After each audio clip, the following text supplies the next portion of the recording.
Imagine standing in a crowded room, surrounded by chatter and laughter, yet feeling utterly alone. Isolation isn't always about being physically apart, it's about feeling unseen, unheard, and disconnected.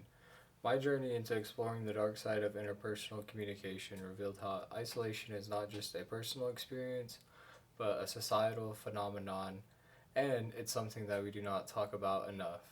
Today, let's uncover why isolation is so pervasive, how it affects us, and what we can do to combat it.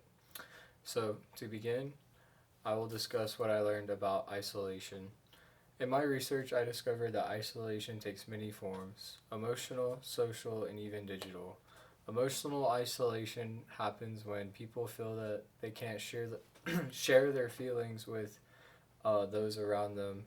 Even if they have friends and family around, they do not feel connected enough to share their emotions on a deep enough level, therefore, feeling a disconnect from those around them. Social isolation is a physical absence of relationships. So, one study found that social isolation refers to people with less than six uh, meaningful relationships in their life. This is significant because this conceptualizes the term of social isolation and allows for us to further study that.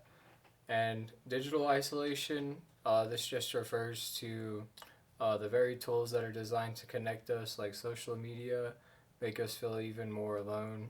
What is alarming is how deeply isolation impacts our well being. Studies link it to increased anxiety, depression, and even physical health issues like heart disease. But here's the big kicker: in our hyper-connected world, isolation rates are climbing.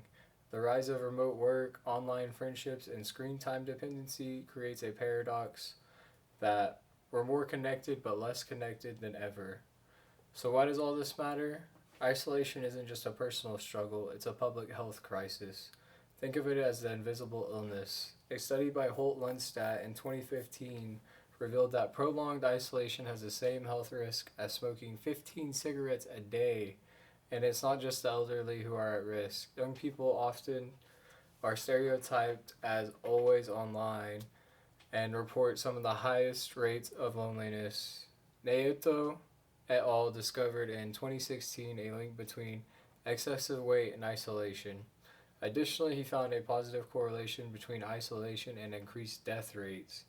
All of this affects our communication. When we are isolated, we struggle with empathy, misunderstanding cues, and lose confidence in forming meaningful bonds.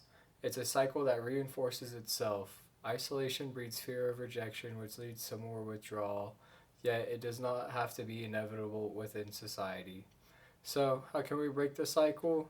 The antidote to isolation is connection, but that does not mean likes or followers. It's about meaningful interactions. Start small. Send a text, make a call, or invite someone for coffee. Face to face communication, even for 5 minutes, can create a ripple effect of connection. On a larger scale, we need to normalize conversations about loneliness. Just like mental health advocacy has grown, we must treat isolation with the same urgencies. Schools, workplaces, and communities can all create a safe space to foster belonging and inclusion, among others. So, in conclusion, isolation thrives in silence, but connection starts with one brave conversation. By acknowledging the silent epidemic of isolation, we can build bridges instead of walls, reconnecting ourselves and each other.